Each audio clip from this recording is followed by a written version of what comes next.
Welcome back everyone to the weekly Mailbox, your chance to ask me questions about absolutely anything you would like, Formula 1, Formula E, motorsports, anything in between. As always, I've chosen 5 of your questions from YouTube, Twitter, Instagram, all that good stuff. So if you've got a question for next week, you know what to do. You can send them whenever you like in time for the next episode. 5 smashing questions today, so much so I've made the decision, I've spoke about this for a little while, and I've tested live streaming this week over on Twitch, but episode 40 of the Mailbox, I'm going to try my very best to save some awesome... this week we had over 50 questions, and I'm pretty confident over 90% of them could have been used in this week's episode, and it got me thinking, well, I'm kind of wasting quite a few really good questions on some weeks, so I want a better opportunity to answer more questions, a longer format. So every 10 episodes, I might move it to 5, but at the moment every 10, starting at episode 40, we're going to do a Mailbox live. So I thought I'd just throw that in there to hopefully start off the episode on a positive note and give you a bit of a smile. I hope you're all doing well. I hope you're all keeping safe. But let's move on to question number 1. And my goodness, Berkey Boy is serving us up a spicy one. And it's about Mercedes, of course, a topic that a lot of you are asking about at the moment. Berkey Boy asks, if everything goes to plan for Mercedes, 2022 should be Russell's time to take the seat instead of Bottas. I would agree with that. I think that's a pretty self-explanatory statement, but we'll move on with the question. But if something happens and there is also the 2023 seat available, who do you think will take Hamilton's seat? My money is on Lando, and actually Berkey Boy went into a little bit more of an explanation of why he felt it was Lando, and do I think that a Russell and Lando pairing would work. But as you can see on screen, I didn't really have much room for that, sadly, so we've had to shorten it a little bit, but it's a long question, and I like to start these off with a bit more of a long format question with some shorter ones sprinkled throughout, and of course ending on our audience participation. So I kind of would like to know all of your thoughts as well on who you think will take Hamilton's seat, but we'll start off, like I say, I think, well, just for the sake of this question, we will say Russell has that other seat and Bottas has moved to another team, maybe out of Formula 1, but I think a Ferrari or a Renault, something like that. But we'll focus on that second Mercedes seat if Lewis Hamilton moves on.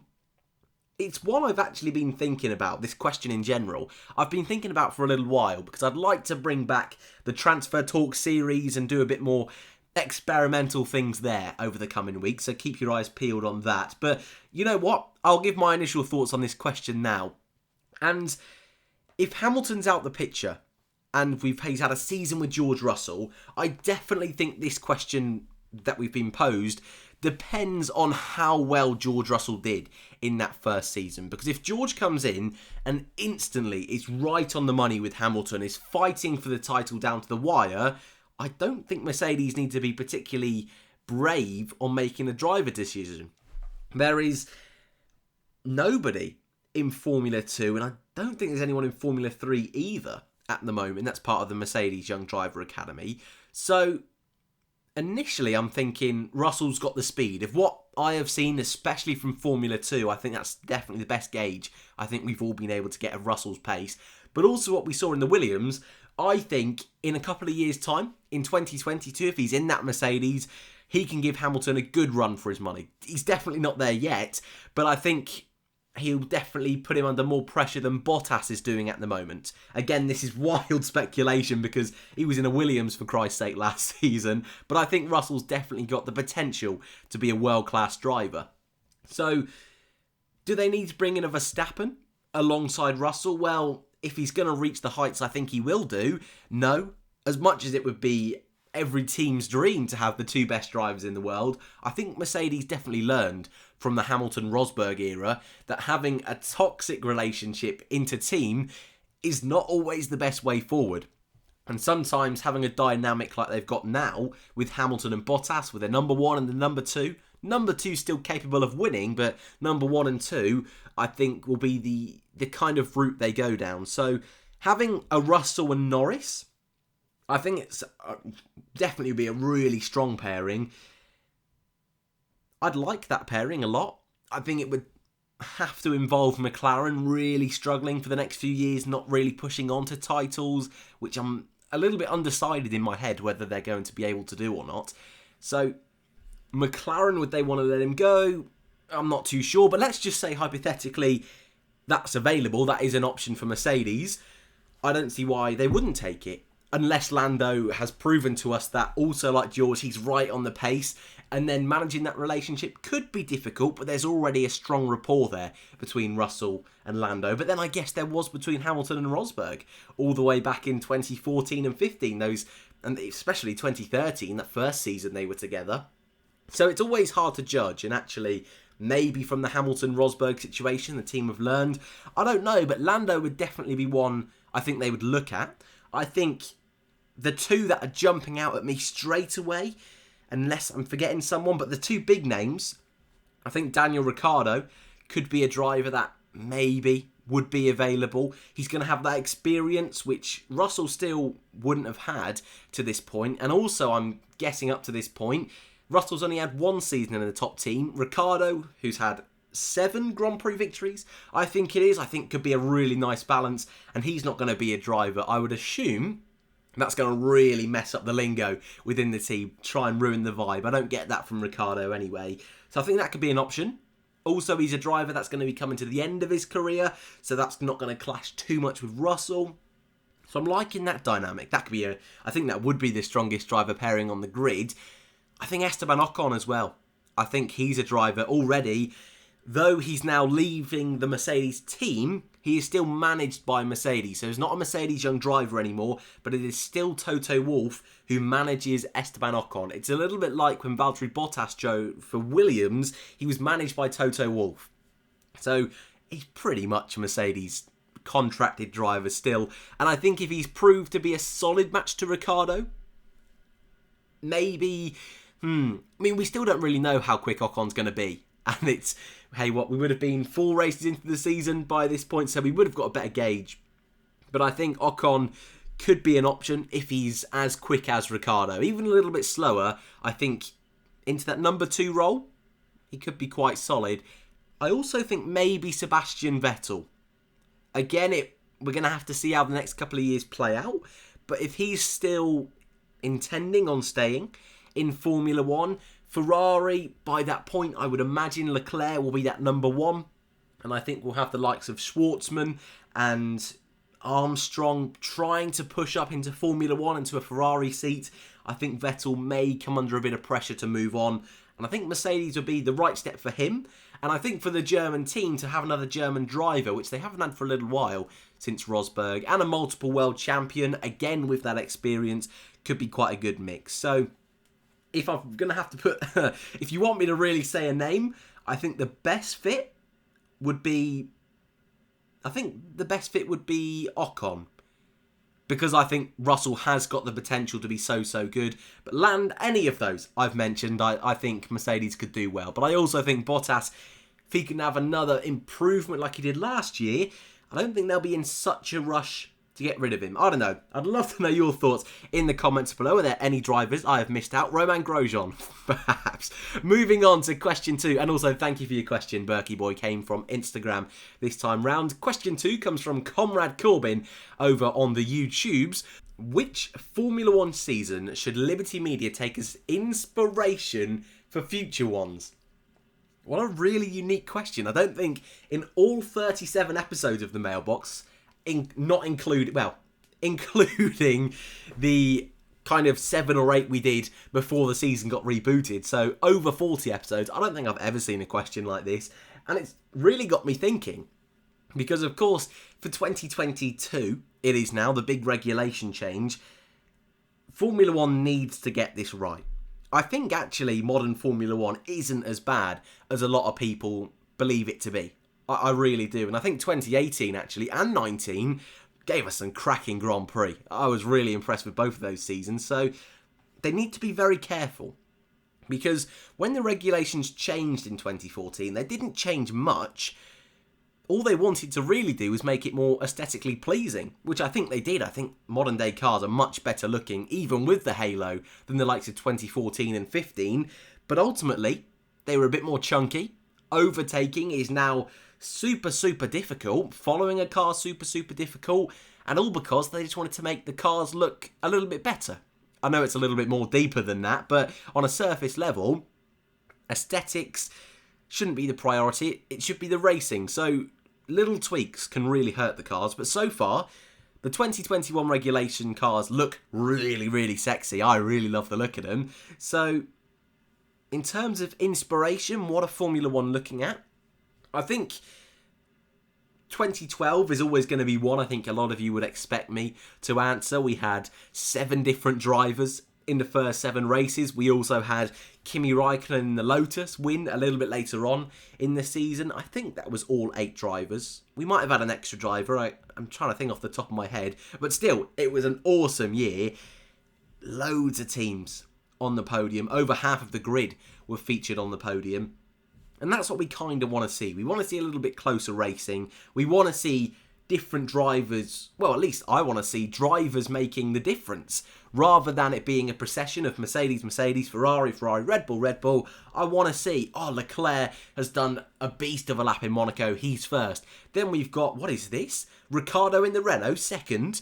You know, that kind of thing I want to see. And perhaps even Latifi in the Williams, what a stonking lap he did at his home Grand Prix, through to Q3. You know, not so much the car, even though we would expect a Latifi to not get through to Q3. I want more surprises, I think. And I think that's what perhaps, although we're seeing great races, I think it's the fact that we're seeing Mercedes 1-2, and then a Ferrari or Red Bull on the podium, that kind of taints some of the Grand Prix a little bit, in my personal opinion. So I'd like to see a bit more variation. I'd like to see drivers make more impact. So 2012 is a season I think that really embodies that. Though saying that, but Alonso wasn't in the best car, and he took the title down to the wire. So 2012 for me is one they probably should look at.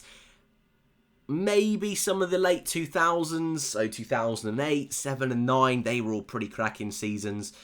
But I think as long as they're just taking the emphasis away from the teams and more to the drivers, that's more what I'm looking for, Corbin. So hopefully that's answered your question. It's a little bit different, but yeah, I think 2012, it's pretty obvious. That's the season we would all love to see again. Question number 3 is one I've answered before, but I know a lot of you have joined the team or joined the channel since the start of the year, actually. Over 10,000 of you have joined since January, so if I haven't had a chance to welcome you, hey, welcome to the team. But Nicholas Clayton asks, you've said countless times Romain Grosjean is your favourite driver, but why is he your favourite driver? And I only want to be quick, because I have answered this before, but I understand a lot of you some of you will probably think it's a joke, and I don't blame you for thinking that. Others of you will think, oh my god, he's answered this so many times. You can skip on to the next one, don't worry. But in short, when I was a kid, I started watching F1 in 2006 for the first couple of Grand Prix, and then pretty much I've watched every race since 2007. And being an awkward little kid that I was, my dad instantly supported Hamilton and Jenson Button, they were his too. But for some reason, I supported Robert Kubica in the BMW. I don't know why, but he was my favourite driver. And yeah, I know, this is, you think, how does this get to Grosjean? So I supported Kubica for 2007, 2008, 2009, 2010. Then he had his incident, his accident, and ultimately wasn't able to race in 2011. But I wasn't really, as much as I followed Formula 1, I was, 11, 12 years old. So I didn't quite understand why Kubica wasn't racing. So Kubica was at Renault for 2010. He was supposed to drive there 2011, so I just stuck with Renault for 2011. 2012, the team evolved into Lotus. That's the year I really got into Formula 1. Kimi Raikkonen joined the team, which was awesome for me because I was a big fan of Kimi as well in 2007, but also Grosjean joined the team. And I was more, and still to this day actually, I'm more of a team supporter than an individual driver. Mainly because drivers can change so quickly. Teams, not so much, is my general thinking. And yeah, I supported Lotus. Kimi Raikkonen left in 2014. Grosjean continued on. I supported Grosjean I really wanted Hulkenberg to join the team, but they went with Maldonado for monetary purposes at the time, which was really frustrating for me because I thought Hulkenberg, and I still kind of do, feel he has the potential to be a really top driver in Formula 1. So, yeah, that's pretty much the story, really. It's pretty boring. And actually, just to kind of cement that, if you are new to the channel, and again, a lot of you were thumbs up in this question and wanted to know, but my first ever Grand Prix I actually attended was 2015 Belgium, and it's a much longer story than what I'm going to say today, but it was a carnage weekend. The journey there was a bit insane, but if you don't know, Grosjean did claim a podium in at my first ever race I attended, which is a bit surreal with everything that had gone on with me at the time and also had gone on with Lotus showing up to that weekend, well, with the bailiffs there ready to take everything away, and that was the last weekend before Renault bought them out, saved them. So yeah, Grosjean then went to Haas, and I wasn't a big fan of Renault at that time because I wasn't a Maldonado fan, so I kind of stuck with Grosjean. Moved over to Haas, the new team, the American team, and that's pretty much where I've stayed ever since. So hopefully that is what you're looking for, Nicholas. And again, a lot of you thumbs up in that one. So I figured I would answer it for another time. And probably in another 10 episodes, someone will ask it again. But for now, that will do. We'll move on to question number 4, which comes from Ewan Hall, who asks, do you think Lotus will ever return to Formula 1? Yes, I picked this straight after the question before. Thought we'd tie it in a little bit. Whether it be a B team status or an independent team.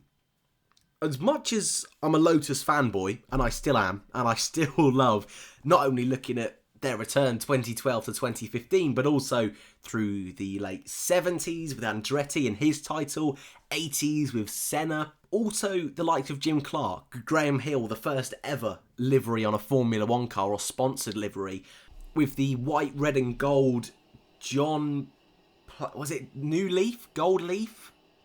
I should know that. Anyway, still, I'm a huge Lotus fan, but I've never really considered them coming back to Formula 1. And it's an interesting one because when they left and when they sold the team back to Renault at the end of 2015 or halfway through that season, they really were struggling financially. And I understood at the time, you know, this wasn't, if I wanted to ever see them return or just continue as a normal car manufacturer brand, which at the end of the day, that's the primary focus for a lot of these teams, isn't Formula 1, is actually manufacturing road vehicles. Mercedes, Ferrari, we've now got Aston Martin coming in. And actually, I think Aston Martin's a good place to kind of wrap my thoughts around for this question. Because would I rather see Aston Martin come into F1 or Lotus?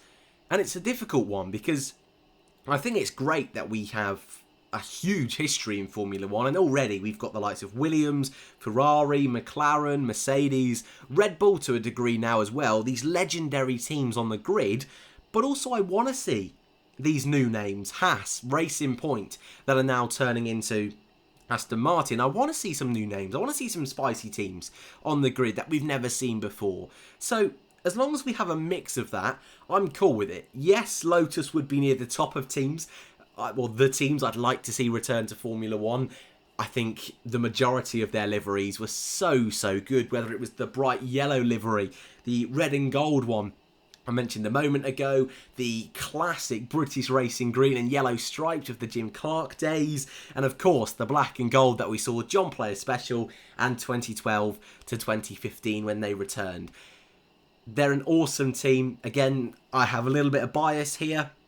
But then there's other teams that we've seen throughout Formula 1 history that would be near the top of my list to return. I think Brabham, they're a team that gave so much to Formula 1 in the late 90s, the 2000s. Tyrrell as well are another team. We're kind of losing Sauber now. Whilst they're still there, it's the Alfa Romeo name that is predominant now, and Sauber, whilst it's there on a lot of their media sites, it's still Alfa Romeo Sauber. Actually, the title of the team in the Constructors' Championship and with regard to Formula 1 is Alfa Romeo Racing. So it's a fine balance. I'd like to see them return. Would they be a B team? I doubt it.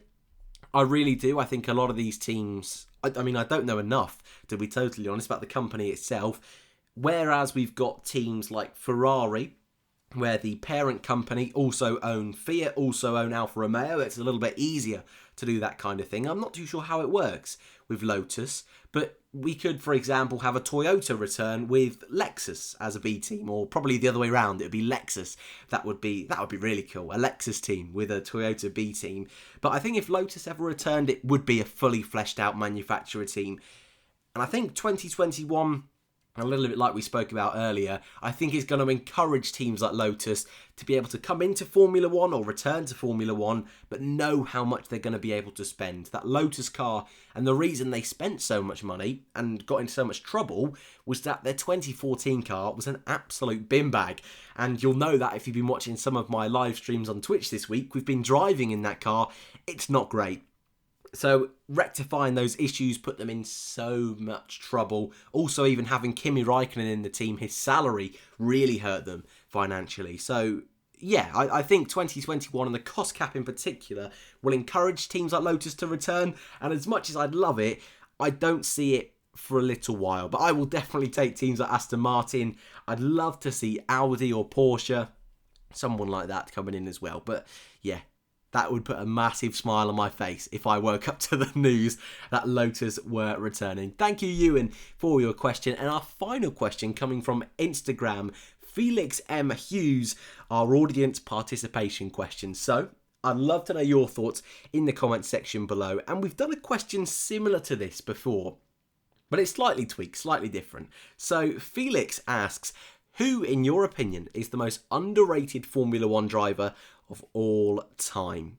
Now, we've definitely done this before about current drivers on the grid, overrated, underrated. You guys seem to love this kind of thing. It's so subjective. It's so silly. But of all time, that's super difficult, because I think you can look at world champions. I think Hakkinen, Lauda, and I'd even throw in, and this is going to cause some drama, but hey-ho, Nico Rosberg are three that I think definitely are not talked about enough and given enough respect for what they were able to do. Jim Clark as well. I know there's a little bit of buzz around him, but for me, he is definitely in that number one tier of driver. If I was doing a tier list, he would be in that top band. I think I'd also put Hakkinen and Lauda in that top band as well. And I think that's probably a little bit away from what most people consider to be that top band of Formula 1 driver. But in more modern terms, over the last couple of years, I think Hülkenberg is a driver that definitely should be on the grid. I'm going to say it. I think, and I want to explore this a little bit more over the next few weeks. I think Grosjean deserves more respect than what he gets. But I understand why he perhaps is, well, I understand he's got the reputation that he's got. I can see where it's come from. Jean-Eric Vergne is a driver I strongly feel was wrongly taken out of Formula 1. I understand that at the time, Red Bull had a decision to make whether to promote Vergne alongside Ricciardo, which in my opinion they should have done. But the difficulty is that if they promoted Vergne, they would have had to leave Kvyat at Toro Rosso, and they were still unsure about his potential. But also they had Sainz and Verstappen ready to jump into Formula 1. So that was the issue there. So Vergne was so unlucky with the driver market. And I think what he's been able to do in Formula E proves to me anyway, he should have had a seat. So I think they're the ones I'm going to stick with for the moment. But I'm sure you've got your own thoughts, and I'd love to hear them in the comments below. Again, we're doing these a little bit longer than I would like at the moment, but it seems to be positive in the comments. So we will leave it as it is. I hope you're all keeping well. If you want to ask a question for next week's episode, comment section down below, the community page, Instagram, Twitter, all that good stuff. If you're not following me on Twitch, I've started doing a few bits and bobs over there, so there'll be links in the description on the social. You're all pretty good. Anyway, thank you all very much for watching. Subscribe if you are new, you've enjoyed, and I hope to see you in the next one.